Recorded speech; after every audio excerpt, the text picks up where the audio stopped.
बिस्मिल्लाहिर्रहमानिर्रहीम। अस्सलाम वालेकुम। मैं हूं आपका मेज़बान हुसैन थेबो। प्रोग्राम जायज़ा के साथ हम जायज़ा लेंगे आवाम के मसाइल का, हम जायज़ा लेंगे बैरूनी साजिशों का, हम जायज़ा लेंगे अंदरूनी साजिशों का, हम जायज़ा लेंगे इस महंगाई का, हम जायज़ा लेंगे आवाम के मसाइल का। इस वक्त इमरान खान साहब की हुकूमत जाने के बाद शहबाज शरीफ की हुकूमत जब वजूद में आई है तो बहुत सारे लोगों की हुकूमत है और बहुत सारी महंगाई भी इसके साथ साथ हो गई है। इस पे हम तफसीलन जायज़ा करेंगे कि इसकी वजूहात क्या हैं, क्या IMF के साथ डील होने जा रही है, क्या एनर्जी के क्राइसिस हैं। इस वक्त महंगाई के साथ साथ हमारे मुल्क में लोड शेडिंग का प्रॉब्लम है, जिसके तहत हमारे इंडस्ट्री का ताला लग रहा है, हमारे बच्चों की एजुकेशन का मसला हो रहा है, हमारे पाकिस्तान के अवाम सोने के काबिल नहीं बचे हैं इस लोड शेडिंग के लिए। हमारे साथ इस वक्त मौजूद हैं सिंध के एनर्जी के वज़ीर जनाब इम्तियाज़ अहमद शेख साहब। शेख साहब, आपका बहुत बहुत शुक्रिया, आपने हमें टाइम दिया। आपका शुक्रिया बहुत बहुत। सर, सबसे पहले तो आते हैं जो हमारी आप पीपल्स पार्टी, नून लीग, PDM पूरी एक नई गवर्नमेंट बनाई और आपने यहाँ से एक लॉन्ग मार्च भी किया, और लॉन्ग मार्च जो है वो उसका जो अहम पॉइंट था वो था महंगाई, और आपने उस हुकूमत को तो गिरा दिया, आवाम ने साथ दे दिया, बाकी लोगों ने भी आपका साथ दे दिया कि आपने नई हुकूमत बना ली। अब नई हुकूमत में महंगाई डबल हो गई है, तो ये कैसा इंसाफ? देखिए जी, बिलावल भुट्टो जरदारी साहब ने लॉन्ग मार्च शुरू किया था, जो कि एक रेफरेंडम था इमरान खान के ख़िलाफ़, और उसकी जब अख्ताम इस्लामाबाद पहुँचे तो उन्होंने कहा था हम आपको गिरा के फिर जाएंगे। ठीक। और वही हुआ, गिरे। महंगाई उसमें मेन फैक्टर भी था, महंगाई का मेन फैक्टर था, और इसके अलावा बहुत सी चीज़ें थी जमहूरियत के हवाले से और मुख्तलिफ इशूज़ के हवाले से, जिस पर बातचीत होती रही। मैं सखर से लेके ही मैं शामिल था इस्लामाबाद तक। तो अब रह गई महंगाई इस दौर की। उस दौर में महंगाई अपने हिसाब से बहुत थी। अब ये एक एक्स्ट्रा ऑर्डनरी सूरत हाल आ गई, जिसमें पुरानी हुकूमत की जो पॉलिसीज़ थी, जो चीज़ें थी, वो उस नहज पे पहुंच चुकी थी कि लॉन्ग मार्च करना पड़ गया था पाकिस्तान पीपल्स पार्टी को। और उसमें जब वो गए तो वो मतलब जो कवर था, जो चीज़ें थी जो उनको करनी थी, चीज़ें जो उन्होंने नहीं की, IMF की कंडीशंस जिस पे वो एग्री करके आए थे, एग्रीमेंट करके आए थे उनसे, वो सब चीज़ें जो हैं वो इस नई हुकूमत कोalition गवर्नमेंट पे आ गई। और उसमें सब्सिडीज़ का विड्रॉल था, और चीज़ों का मतलब टैक्सेस का, नया टैक्सेस का इनकाद था, और चीज़ें इस तरह थी कि मतलब इंटरनेशनल मार्केट में, मॉनेटरी मार्केट में डॉलर की कीमत जो है, असल कीमत उस पर आ गई, पोजीशन पे आ गई। तो एक महंगाई का तूफ़ान आ गया मुल्क में, इसमें कोई शक नहीं है। इसमें मतलब इवन फेडरल गवर्नमेंट, हमारी हुकूमत सब समझते हैं कि अब महंगाई आ गई, लेकिन ये उस वक्त मुल्क जो डिफ़ॉल्ट में जा रहा था उसको बचाने के लिए ये सब चीज़ें करनी पड़ी, और हमारे पास there was no other option. अगर ये ना करते तो मुल्क का मतलब उस वक्त यूँ कहें कि डिफ़ॉल्ट में आ जाता, और डिफ़ॉल्ट में जब मुल्क आते हैं तो फिर वो श्रीलंका के वाली सूरत हाल हो जाती है, या मतलब इस तरह के बहुत से ममालिक जब डिफ़ॉल्ट में आए तो फिर वो उनकी LCs बंद हो जाती हैं, बैंक की ट्रांजेक्शन बंद हो जाती हैं, और चीज़ें इंटरनेशनली वो कुछ नहीं कर सकते। अब मतलब एक क्योस की सूरत आ रही थी। सर, ऐसा तो नहीं है शेख साहब के जैसे आपने ख़ुद फरमाया कि IMF के साथ कुछ टर्म्स एंड कंडीशंस तय करके आए थे, लेकिन इमरान खान साहब की हुकूमत वो टर्म्स एंड कंडीशंस नहीं मान रही थी, और आपने आके वो टर्म्स एंड कंडीशंस माने, तो क्या वाकई ये एक साजिश थी, ये अमेरिकन रजीम चेंज का ये इनिशिएटिव है? कोई अमेरिकन साजिश नहीं है। अमेरिकन साजिश का एक मतलब बयानिया था, जो कि अब इमरान खान ने बोलना छोड़ दिया है। पहले तो बहुत बोला उस पर, क्योंकि उसकी कोई हकीकत नहीं। जब किसी चीज़ की हकीकत ना हो तो ज़्यादा अरसे तक उस पर आप झूठ कितना बोल सकते हैं। और नंबर 2, वो जो मुआहिदा था मतलब वो इमरान खान ही करके गया था तमाम चीज़ों का, और इन्होंने एक बारूदी सुरंग बिछाई। उनको पता चल चुका था कि ये मज़ीद रहना इनके लिए बहुत मुश्किल है, पॉलिटिकली भी मतलब ये मफलूज हो गए। इनकी अपनी पार्टी के लोग इनको छोड़ के गए, और जो उनकी कोलिशन पार्टनर्स थे वो उनको छोड़ रहे थे। तो देखें अब ये जो सूरत हाल आ गई है, मतलब एक्स्ट्राऑर्डिनरी सूरत हाल है। इस पर कोलिशन पार्टनर्स में मुसलसल रब्ता है, मुसलसल मुशावरत है, मुश्किल सूरत हाल है। इसको टैकल करने के लिए अब फ्रंट टैकल किया जा रहा है, और इंशाल्लाह हमें उम्मीद है कि जल्द इस सूरत हाल पर काबू पाया जाएगा, रिवर्स को रोका जाएगा, डाउन स्लाइड को रोका जाएगा और मतलब आगे का सफ़र शुरू होगा। सर, जो वो परसेप्शन डेवलप कर रहा है कि रिजीम चेंज के ये इनिशिएटिव थे और इसके साथ साथ आपने आईएमएफ के तमाम टर्म्स एंड कंडीशंस मानना शुरू कर दिए। आए दिन आप फ्यूल के प्राइसेस बढ़ रहे हैं, जिसके साथ आपकी महंगाई बढ़ रही है। तो अवाम भी ये रियलाइज़ करने लगे कि वाकई ऐसा कुछ तो नहीं है, क्योंकि आप ऐसा कोई इनिशिएटिव अवाम को बताएं जो आप उनके फेवर में लेने जा रहे हैं। देखिए, आवाम का फैसला तो आवाम करेगी, ना आप कर सकते हैं ना मैं यहाँ बैठ के कर सकता हूँ। मैं आवाम हूँ ना? नहीं, आप आवाम नहीं, आप हमारे एक एंकर हैं, हमारे दोस्त हैं। आवाम है, मैं भी हूँ, मैं भी आप आदमी, मेरा भी वोट है, आपका वोट है। तो उस तरह हमारे साथ दिन में कई 100 आदमी इंटरेक्शन में आते हैं, ऐसी बात नहीं है। और ये फैसला पब्लिक करेगी। जो हमारे पास आने वाले इलेक्शंस हैं, जो जिसमें पंजाब में इलेक्शंस हो रहे हैं, वो उसको डिटरमिन करेंगे कि पॉपुलरिटी कहाँ खड़ी है, इमरान खान की कहाँ खड़ी है, नून की कहाँ खड़ी है, या कोलिशन पार्टनर्स की कहाँ खड़ी है। सिंध में तो आपने लोकल गवर्नमेंट का इलेक्शन देख लिया और कैंडिडेट नहीं मिल रहे थे उनको। तो मतलब ठीक है, डेफिनेटली डैमेज हुआ है, महंगाई से होता है डैमेज। अब उसको इलेक्शन में जब आएंगी पॉलिटिकल पार्टीज तो अपना बयानियाँ देंगी और इंशाल्लाह हमें उम्मीद है कि लोग समझते हैं, लोग देखते हैं और फैसला तो लोगों ने ही करना है। हम तो उस ऐसे कुछ इनिशिएटिव आप आवाम को बताएं ना, जो आप नियर फ्यूचर में उनको फ्रूट मिले। जी हाँ, इनिशिएटिव तो देखें, प्रोग्राम जो है मतलब एक तो डिफ़ॉल्ट से बचाया। डिफ़ॉल्ट अगर मुल्क खुदा न खास्ता मुल्क में हो जाता है तो एनार्की होती है और फिर तो मुल्क कहीं का नहीं रहता। और इसके अलावा मतलब फॉरेन पॉलिसी में बिलावल भुट्टो जरदारी साहब बहुत अच्छा और बेहतरीन काम कर रहे हैं। जो डैमेज करके गया इमरान खान यूरोपियन यूनियन के साथ, अमेरिका के साथ और मुल्कों के साथ, चाइना के साथ, उसको डैमेज कंट्रोल किया जा रहा है, उसको ताल्लुकात को बेहतर किया जा रहा है और जो कि अल्टीमेटली सबब बनेंगी बहुत सी चीज़ों को बेहतर करने में मुल्क में। इंटरनेशनली अगर आप वीक हैं तो मतलब फिर हर चीज़ से वीक हैं। और इसके अलावा जो इकोनॉमिक पॉलिसीज़ और लोगों की भलाई के लिए जो काम किए जा रहे हैं, प्लान किए जा रहे हैं, ये पहले 4, 5, 6 महीने पैसों की तंगी है। आईएमएफ से जब ये चीज़ें फाइनलाइज हो जाएंगी तो स्टेबलाइज हो जाएगा।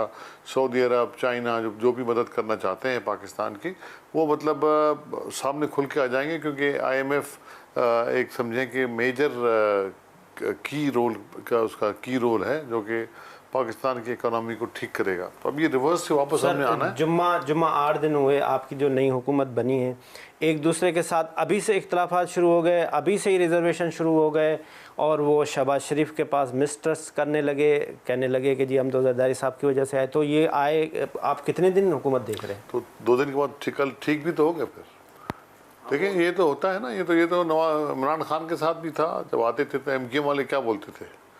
तो मतलब देखें, मतलब ये चीज़ें होंगी ज़रूर। टीदिंग प्रॉब्लम है इस गवर्नमेंट के, मैं बता रहा हूँ, क्योंकि फाइनेंशियल क्रंच है पूरे मुल्क में, फाइनेंशियल पोजीशन ख़राब है पाकिस्तान की।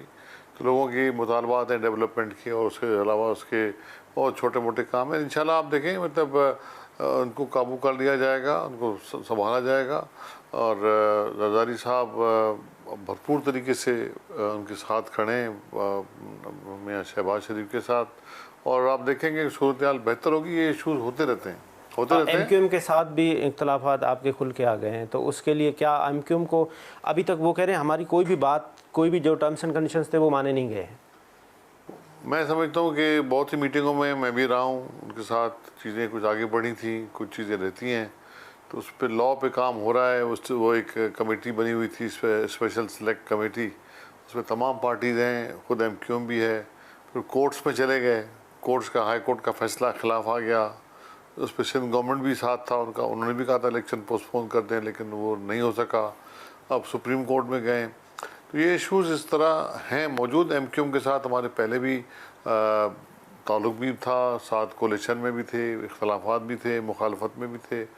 तो उसको हम संभाल लेंगे, कोई इतना बड़ा मसला नहीं है। उनको इंशाल्लाह एमक्यूएम को हम साथ लेके चलेंगे। एमक्यूएम को जो उनके जो कमिटमेंट्स किए हैं हमारी लीडरशिप ने, उनको मतलब ज़रूर पूरा किया जाएगा। बैठ कर उनसे बात की जाएगी। अगली जो इलेक्शन आएगी तो आप एमक्यूएम के साथ मिल के लड़ेंगे? नहीं, हर पार्टी अपना अपना अलग वो उसका पॉलिटिकल एक होगा।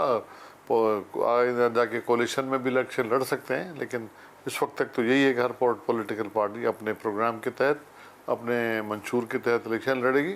लेकिन जब साथ बैठे तो शायद पॉसिबिलिटी है कि सीट एडजस्टमेंट टाइप कोई चीज़ हो जाए। दिस इज़ पॉसिबिलिटी, और पॉलिटिक्स में पॉसिबिलिटी को रूल आउट नहीं कर सकते आप। सिंध में आप पूरी सिंध में अगर कराची को हटा के बात करें तो सिंध में आप किसके साथ मिलके आपको इस वक्त स्ट्रॉन्ग जो मुखालिफ है वो सिंध किसको? को, कराची को सिंध से अलग नहीं किया जा नहीं, सकता। बिल्कुल मैं कराची आप और सिंध की बात कर रहे हैं तो कराची सिंध का कैपिटल है। सिंध में हम अपना पाकिस्तान पीपल्स पार्टी की वाज़ेह अक्सरियत है, लोग पाकिस्तान पीपल्स पार्टी को चाहते हैं और यहाँ हमारी लीडरशिप जो है उसकी कुर्बानियाँ हैं सिंध के लिए। और अब आप देख लें जो भी प्रोग्राम्स हमारे हैं वो लोगों में पॉपुलर हैं। ये एक टेस्ट केस था जो कि लोकल बॉडीज इलेक्शन का, जिसमें अल्लाह की मेहरबानी से सिंध के लोगों ने भरपूर एतमाद का वोट दिया और अपोजिशन वालों की मतलब वोटों की काउंटिंग तो देख लेना, तो कहीं भी कोई ज़्यादती या उसकी बात नहीं है। ये 2 दिन के बाद उनकी आफ्टर थॉट है कि उन्होंने धरने मारना शुरू करने की बात की है, लेकिन इलेक्शन डे पे कहीं भी कुछ नहीं हुआ। पूरी मीडिया थी, पूरे लोग थे।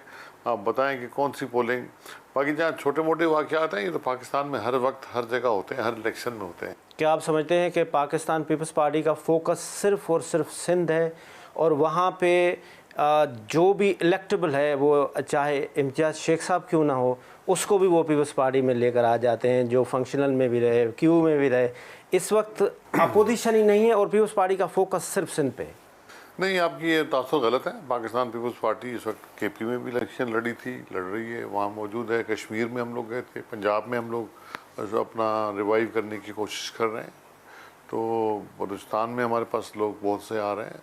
सिंध हमारा स्ट्रॉन्ग होल्ड है। सिंध पाकिस्तान पीपल्स पार्टी का मरकज़ है, गढ़ है। डेफिनेटली यहाँ बेहतर पोजीशन में है और जो लोग आ रहे हैं पाकिस्तान पीपल्स पार्टी में वो किसी को ज़बरदस्ती नहीं लाया जा रहा, वो खुद ही आ रहे हैं, देख रहे हैं कि उनका कहीं और मुस्तकबिल नहीं है, कोई और पॉलिटिकल पार्टी यहाँ मतलब कोई काम ही नहीं कर पा रही। मौजूद तो हैं, असेंबली में मौजूद है मुख्तलिफ़ पार्टियाँ, लेकिन पाकिस्तान पीपल्स पार्टी अवामी पार्टी है और अवामी पार्टी में अपना लोग अपना मुस्तकबिल, पॉलिटिकल मुस्तकबिल महफूज समझते हैं, इसलिए आ रहे हैं। क्या आप समझते हैं कि पीपल्स पार्टी में इस वक्त जियाला नहीं है? इस वक्त जो इलेक्टेबल है वो चाहे शेख साहब हो, वो उसको अहमियत है, जियाला पीपल्स पार्टी से ख़त्म? देखें, ये आपके अपनी पर्सनल व्यूज़ हैं, मतलब इसमें I don't agree with that. Party में जियाले भी हैं और इलेक्टेबल्स भी हैं, हर तरह के लोग हैं, तो मतलब इसमें ये आपका अपना व्यू हो सकता है, लेकिन मेरा व्यू नहीं है ये। पाकिस्तान पीपल्स पार्टी में नज़रियाती कारकुन भी हैं और दूसरे लोग भी हैं, आम आवाम भी है, सपोर्टर्स भी हैं, और इतनी बड़ी पार्टी है कि मतलब उसमें जो भी आता है उसमें जम हो जाता है, उसमें आ जाता है और जियाला बन जाता है। आप फंक्शनल लीग के साथ भी बहुत क्लोज रहे, और क्या आप समझते हैं कि इस वक्त कराची में और पूरे सिंध में फंक्शनल लीग एक स्ट्रांग अपोजिशन है? आपको नज़र आ रही है? नहीं, आपसे सवाल कर। मैं आपसे पूछ रहा हूँ, आप भी वोटर हैं, आप बताएं। आप मुझसे देखिए जी, इस वक्त पाकिस्तान पीपल्स पार्टी का जो है एक सियासी तौर पे मुकाबला करना, पॉलिटिकल पार्टीज़ हैं बहुत सी हैं और भी हैं, मतलब कर रही हैं मुकाबला, आते हैं, लेकिन पीपल्स पार्टी इस वक्त वाहिद अवामी जमात है जिसमें मतलब लोग वोट देते हैं, ट्रस्ट करते हैं और लोगों का मैंडेट लेके इलेक्शंस में हमसे इलेक्शन के बाद आते हैं। तो मतलब मैं किसी पॉलिटिकल पार्टी पे तनकीद नहीं करना चाहता, हर किसी का अपना रोल रहा है, रहता है, लेकिन अवामी पार्टी पीपल्स पार्टी है। शेख साहब, आप ये जो नई हुकूमत आई है इसके बाद आने से महंगाई तो बढ़ गई है, इसके साथ साथ बिजली की भी बहुत ज़्यादा जो है वो लोड शेडिंग होना शुरू हो गई है। इंडस्ट्री हो, घर हो, कॉलेजेस हो, स्कूल हो, वो सब के सब सर्वाइव कर रहे हैं। आप उसके मिनिस्टर हैं। एक छोटा सा कमर्शियल ब्रेक लेते हैं और ब्रेक के बाद आके ख़ास तौर पे बात करते हैं कि एनर्जी क्राइसिस हैं क्या।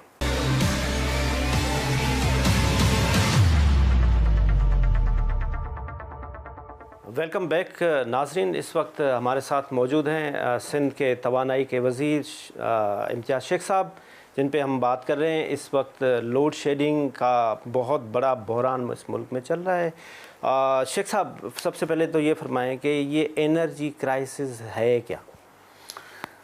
जब बिजली का शॉर्टफॉल हो जाता है, जब बिजली पैदावार में कमी आती है, तो मतलब फिर आपको लोड को कम करना पड़ जाता है, आपको जो इलेक्ट्रिसिटी की प्रोडक्शन कम हो जाती है। जब गैस कम हो जाती है, RLNG कम हो जाती है, पानी कम हो जाता है दरियाओं में, डैम्स में, तो ये तमाम हमारा जो सिस्टम है वो या तो फर्नेस ऑयल पे है, कोल पे है और RLNG पे है और पानी पे है।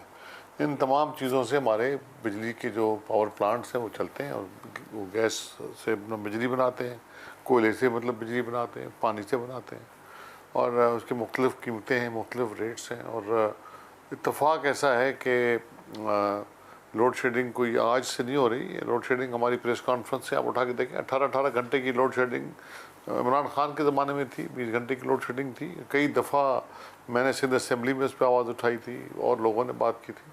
अब हुआ यह है कि मतलब फाइनेंशियल क्रंच जिस तरह मुल्क में आया है, तो हमारे पास इतनी बड़ी तादाद में तेल के पैसे जो हैं वो नहीं है, क्योंकि जो तेल फर्नेस ऑयल है और LNG है, दुनिया की इस वक्त अपनी पीक पर है, दुनिया में महंगी तरीन है। मतलब वो जो चीज़ $6 $8 में मिलती थी, अब $40-40 में मिल रही है। LNG की बात कर रहा हूँ।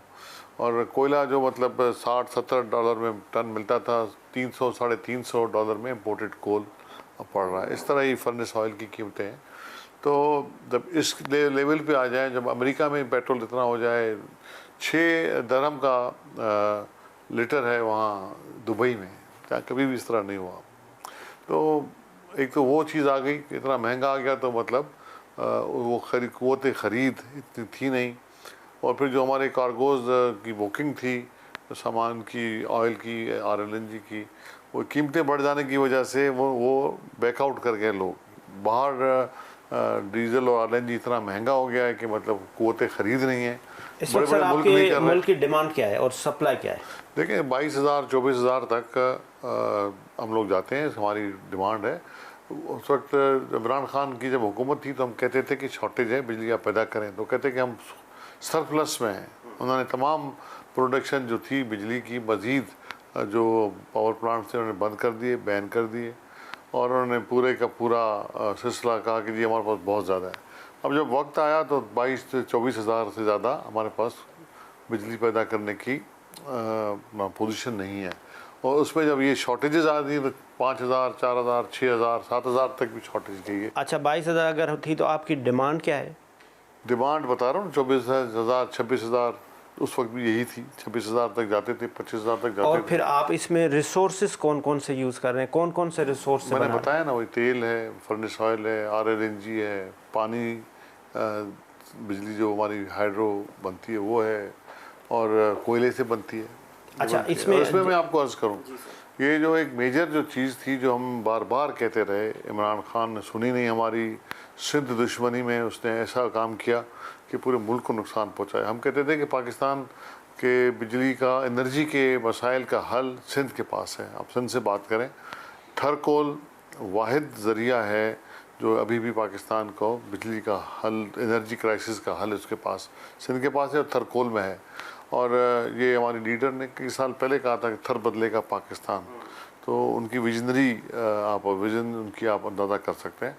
तो इसको हमने कई दफ़ा कहा, ख़त लिखे, प्रेस कॉन्फ्रेंस की, वज़ीर आला सिंध मुराद अली शाह साहब ने बात की, CCI में बात की, आप इधर तवज्जो दें, रेल लिंक बनाएं, कोयले को बाहर निकालें, और सोलर लाइट, सोलर का भी यहाँ है, विंड कॉरिडोर पाकिस्तान में एक ही है जहाँ इंफ्रास्ट्रक्चर, वो भी सिंध में है। हमने कहा उसको इस्तेमाल करें आप, तो कोयला और प्लस ये आपका ग्रीन एनर्जी मिल जाएगा, तो मतलब आपको कार्बन फुटप्रिंट्स का फ़र्क नहीं पड़ता। लेकिन उन्होंने तवज्जो नहीं दी। आज ये हशर है कि हम बाहर से कोयला मंगा नहीं सकते, $350 का हो गया है टन। और LNG की मैंने आपको पोजीशन बताई, आपको मैंने फर्नेस ऑयल की बताई। अब हमें ये मतलब एक तरह से खुशी हो रही है कि अब अंदाज़ा हो गया है, और ये सोच आ गई है फेडरल गवर्नमेंट में कि जी थर के कोयले के साथ सवा कोई और चारा नहीं है। इंडिजीनियस सोर्स ऑफ एनर्जी है पाकिस्तान का, और कई सौ साल तक उसको इस्तेमाल करें तब भी ये ख़त्म होने का नहीं है। शेख साहब, आप सही फरमा रहे हैं, लेकिन आप हर बात पे सिंध गवर्नमेंट ये क्लेम करती है कि 18th अमेंडमेंट के बाद अब प्रोविंसेस जो हैं वो इंडिपेंडेंट एंटिटी हैं। आपका सिर्फ जमपीर एक कॉरिडोर है जो 40,000 मेगावाट बिजली बना सकता है और चीपेस्ट बिजली बना सकता है।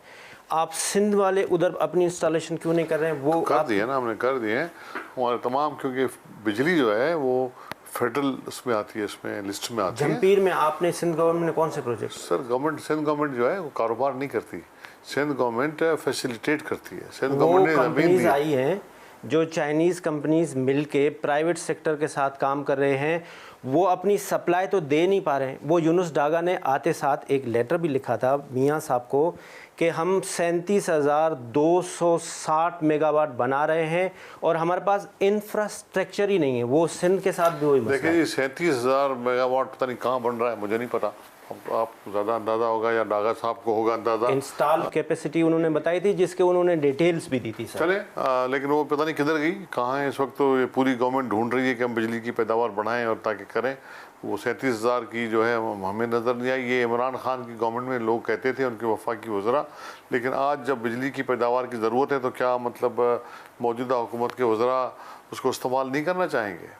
नहीं करना चाहेंगे ना। मेरा सवाल, झम्पीर को आप क्यों नहीं डेवलप कर रहे हैं? जमपीर डेवलप है। जमपीर में तकरीबन इस वक्त 15 पुराने चल रहे हैं, विंड मिल्स चल रही हैं। 15 अभी हमने लगाई हैं, 15 पे तेज़ी से काम हो रहा है। और तकरीबन कुछ 10 से 15 जो थे फेडरल गवर्नमेंट ने रोके हुए थे, उन्होंने उसकी परमिशन नहीं दी। मैं वही तो कह रहा हूँ कि इमरान खान सिंध दुश्मनी में इतना आगे निकल गया तो सोलर और विंड के, और सिंध ने वाहिद सूबा है सिंध जो कि उसने हाइब्रिड यहाँ लगाने की परमिशंस भी दी हुई हैं। तो वहाँ मतलब उन्होंने किसी को परमिशन नहीं दी। अभी भी हमारे 10 प्रोजेक्ट हैं जो जिस पे हम तेज़ी से काम कर रहे हैं, बात कर रहे हैं, उनको परमिशन दिला के यहाँ लगाना चाहते हैं। तो मतलब वो उन्होंने मतलब इस चीज़ पे तवज्जो ही नहीं दी। मेरा सवाल ये है कि आप लेजिस्लेशन करें, आप हर चीज़ में लेजिस्लेशन करके उसको आप 18th अमेंडमेंट में ले आते हैं, एनर्जी को क्यों नहीं लेके आ जाते? देखिए जी, वो मेरे से पहले का है, मुझे नहीं पता कि उस वक्त क्या थी सूरत हाल। उसमें हमारा ड्यूअल रोल है। हम कुछ जो है सूबे जो हैं, सूबे में वो चीज़ें हम कर सकते हैं जहाँ नेशनल ग्रिड को इस्तेमाल ना हो, तो वो सूबा अपना कर सकता है। अभी हमने शुरू किया है business to business B2B project शुरू किए हैं। मतलब प्राइवेट पार्टी जो है बिजली बनाएगी, प्राइवेट पार्टी ख़रीदेगी, और ट्रांसमिशन लाइन सिंध गवर्नमेंट ने हमने इदारा बनाया है STDC, Sindh transmission and dispatch company, वो लगाएगी। इस पर भी काम हो रहा है। मैं आपको अर्ज़ करता चलूँ कि जो पावर के प्रोजेक्ट्स हैं, पेट्रोलियम के प्रोजेक्ट्स हैं, इसमें टाइम कंज्यूमिंग है। ये एक दिन में नहीं होता, ये 2-3 साल में होता है। जब से मैं आया हूँ हमने बहुत तेज़ी में बड़ा काम किया है इस पर। हम मतलब उस पर प्रोजेक्ट्स की जो आप बात करें तो 15 के करीब प्रोजेक्ट्स और हैं जो कि करीब विंड के आने वाले हैं। शेख साहब, इस पे हम डिटेल में बात करते हैं। अभी लास्ट वीक जो है वो मियाँ साहब ने एक मीटिंग भी की थी और उसने कोल के लिए पंजाब में 5,000 मेगावाट का एक प्रोजेक्ट भी इनिशिएट कर रहे हैं। आप सिंध में आपके पास बेहतरीन तरह का कोल है, वो कब से काम चल रहा है, उस पर क्या प्रोग्रेस है? और ये केई का मसला है क्या? ये केई है किसकी? ये केई अबराज की है, चाइनीज़ की है, आप लोगों की है, ये किसकी है? इस छोटा सा कमर्शियल ब्रेक लेते हैं और इस पर तफसीलन बात करते हैं।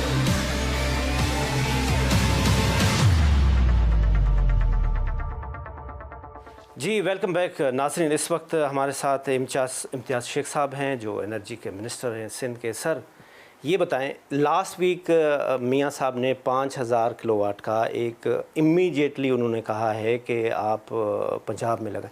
ये थर कब से चल रहा है? कब समर मुबारक साहब चल रहे हैं, कभी कोई मुबारक साहब चल रहे हैं, उसकी रिज़ल्ट क्या है? रिज़ल्ट ये है कि 660 मेगावाट का पावर प्लांट वहाँ थर से कोल से पाकिस्तान पीपल्स पार्टी की गवर्नमेंट में अभी 2 साल पहले 3 साल पहले हमने इनॉग्रेट किया था। बिलावल भुट्टो ज़रदारी साहब ने नेशनल ग्रिड में उसकी बिजली जा रही है।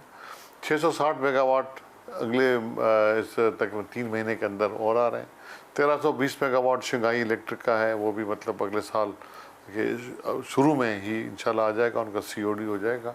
और मज़ीद जिस तरह मैंने कहा कि फेडरल गवर्नमेंट ने 4 साल जो है रोके रखा, और मज़ीद ओरेकल एक कंपनी है, ब्रिटिश की कंपनी है, उन्होंने कहा था कि हमें आप पावर प्लांट की दें, 1320 का हम लगाते हैं और कोल टू गैसिफिकेशन भी करेंगे। चाइनीज़ कंपनी थी बहुत बड़ी, उसके साथ ये आए थे ओरेकल वाले, जो कि उन्होंने परमिशन नहीं दी। तो रुकावटें ही रुकावटें डाली गई। तो ये कामयाब तो हुकूमत आपकी है ना, तो वफाक कर रहे हैं ना जी। अभी मैं आपको बता रहा हूँ ना, अभी कर रहे हैं। ये पावर प्लांट्स लगाना हमारा काम नहीं है, ये लगाती है प्राइवेट पार्टीज़ लगाती हैं, इंटरनेशनल IPPs लगाती हैं। शुरू से दुनिया में हर जगह पे गवर्नमेंट नहीं लगाती। गवर्नमेंट का हिस्सा कर दिया हमने, माइनिंग में हमारा हिस्सा है, हमने किया हुआ है माइनिंग में। और जो Sindh Engro coal mining company है, एक पीपल्स अपना जो उसकी प्राइवेट पब्लिक पार्टनरशिप में पाकिस्तान का सबसे बेहतरीन और कामयाब तजुर्बा है, उस सिंध हुकूमत ने और पाकिस्तान पीपल्स पार्टी ने किया, जिसकी वजह से ये 660 और 660 दूसरे और 330 दूसरा, ये सब ये आने वाले हैं। और थोड़े अरसे में इंशाल्लाह साल डेढ़ में ये आ जाएंगे और नेशनल ग्रिड को जाती है बिजली। इसलिए नेशनल ग्रिड में ही जाती है और वहाँ से फिर डिस्पैच होती है। इस वक्त जो कॉस्ट आ रही है पर यूनिट की वो 14 रुपये से 15 रुपये आ रही है, और आप दे रहे हैं जो रेजिडेंशियल है उसको 11 रुपये और इंडस्ट्री को दे रहे हैं 20 रुपये। अच्छा, वहाँ पे गैस की शार्टेज उसके साथ हो रही है, जबकि इंडस्ट्री को गैस 10 रुपये में पड़ रही है। मैं अभी हालिया मेरी एमडी सुई सदरंग से मुलाकात हुई, उन्होंने मुझे बताया कि हमारे पास 4 साल के बाद गैस के जितने भी रिज़र्व्स हैं वो सारे के सारे ख़त्म हो जाएंगे। मैं सिर्फ यहाँ आया हूँ अमेरिका से इसलिए क्योंकि 7,680 मुलाजमीन हैं, मैं उनको अल्टरनेट सलूशन दूंगा, इन्वेस्टमेंट करूँगा। सिंध गवर्नमेंट इस कैपिटल हब कराची के लिए, इंडस्ट्री के लिए क्या कर रही है सर? देखें, ये जितना गैस का और बिजली का जो सिलसिला है वो टोटली फेडरल गवर्नमेंट के पास है। हम फैसिलिटेट करते हैं, हम उनको प्रोवाइड करते हैं, हेल्प प्रोवाइड करते हैं, और बिजली का निज़ाम जितना है, एनटीडीसी जो है जो कि सप्लाई करती है पूरे पाकिस्तान को बिजली, वो फेडरल गवर्नमेंट की है, उसमें सिंध गवर्नमेंट का रोल नहीं है। 18 तरमीम में हम सिंध गवर्नमेंट ने अपने सूबे में ये चीज़ें अभी शुरू की हैं तो 3-4 साल से, और मतलब वहाँ उस पर काम हो रहा है, और एसटीडीसी बनाना, सेपरा हम बना रहे हैं नेपरा की तर्ज पे, और मतलब B2B के कई मंसूबे जो हैं इस वक्त फाइनल स्टेजेस पे हैं, जो कि करीब उस पर काम शुरू हो जाएगा। तो मतलब हमने अपना तेज़ी से काम किया, लेकिन डेफिनेटली जिस तरह मैंने बताया कि इसमें बहुत टाइम लगता है। शेख साहब, ये आप शिकारपुर में, गंबट में, थरपारकर में जब आपसे वोटर पूछेगा पीपल्स पार्टी वाला कि मेरे पास 22 घंटे बिजली नहीं है, तो आप उसको क्या कहेंगे कि ये फेडरल गवर्नमेंट का सब्जेक्ट है? अभी तक हम ये कई साल से उसका जवाब देते आ रहे हैं। सब समझते हैं कि किसका कसूर है, क्या नहीं है। मतलब उस पर हम ये नहीं कहते कि ये फेडरल गवर्नमेंट है, हम कहते हैं पूरे मुल्क का क्राइसिस है। देख रहा है एक शिकारपुर का आदमी, वो देखता है कि लाहौर में भी बिजली नहीं है, वो देखता है कि कोयटा में भी बिजली नहीं है, वो देखता है, तो वो उस पर हमें इल्ज़ाम नहीं ठहराते। उस पर एक इशू है। ये जो रोज़ प्रोटेस्ट कर रहे हैं कराची में अभी 3-4 दिन से प्रोटेस्ट हुआ है, कल से ख़त्म भी करा दिया। यहाँ लोड शेडिंग थी, बिजली नहीं होगी तो कहाँ से आएगी? कराची इलेक्ट्रिक कहाँ से लाएगी? अच्छा, कराची इलेक्ट्रिक किसकी है सर? ये कराची इलेक्ट्रिक अब्राज की है, प्राइवेट एंटरप्राइज है, चाइनीज वगैरह उसमें पीपल्स पार्टी की है। पीपल्स पार्टी के कहाँ से आई? पीपल्स पार्टी की नहीं है, बिल्कुल नहीं। आपकी इन्फॉर्मेशन गलत है। पीपल्स आप पार्टी दोस्त करें ना हमें। आपको देखें अभी तक कितने सालों से उनकी एक्सक्लूसिविटी खत्म हो रही है और आपको पता नहीं है किसकी है। आप क्या करेंगे? आरिफ नकवी की है जी? आरिफ नकवी की है?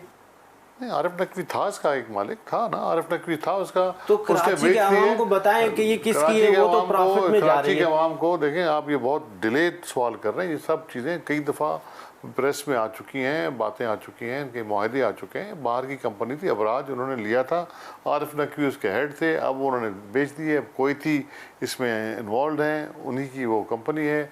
कि इस वक्त आप ये कह रहे हैं कि ये जो कराची का लोड शेडिंग का जो क्राइसिस है, इसमें सिंध गवर्नमेंट की कोई कुछ भी नहीं है, सिंध गवर्नमेंट करेगी भी कुछ नहीं इसके लिए? नहीं, आप ये मतलब अजीब से सवाल कर रहे हैं। मैं अर्ज कर करेगी रहा हूं नहीं। जब देखें, जब पूरे मुल्क में लोड शेडिंग 7,000 मेगावाट की शॉर्टफॉल है, तो लाजमी है कराची में भी शॉर्टफॉल होगी, पूरे मुल्क में है। और इसमें बिजली की पैदावार, जिस तरह मैंने बताया कि आपके साथ कंसेप्ट क्लियर नहीं है अभी तक। ये पूरे का पूरा बिजली का डिस्ट्रीब्यूशन का निज़ाम एनटीडीसी संभालती है। ठीक है, एनटीडीसी सिंध गवर्नमेंट का कोई रोल नहीं है उसमें, एनटीडीसी संभालती है। और जब जिस तरह भी कल मसला परसों हुआ, लोग निकले तो हम बीच में आ गए।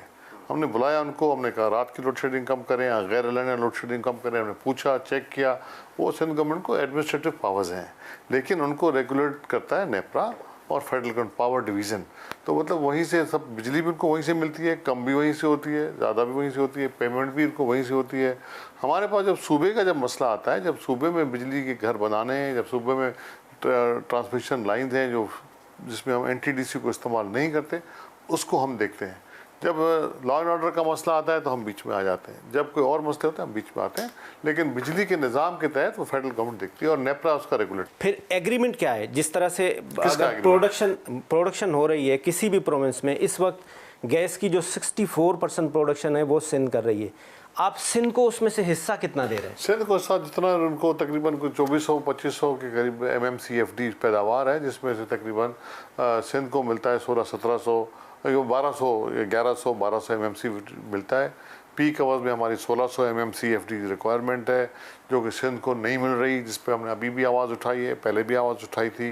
मैं अभी मिल के आया हूँ अपना फेडरल मिनिस्टर जो स्टेट मिनिस्टर हैं अपना पेट्रोलियम के, उनको बता कर आए कि जी हमें अपना हिस्सा दें, क्योंकि ये पहला हक आर्टिकल 158 के तहत पहला हक सिंध का है और हम उस पर बात करेंगे, क्योंकि मसाइल इतने ज़्यादा गंभीर हैं।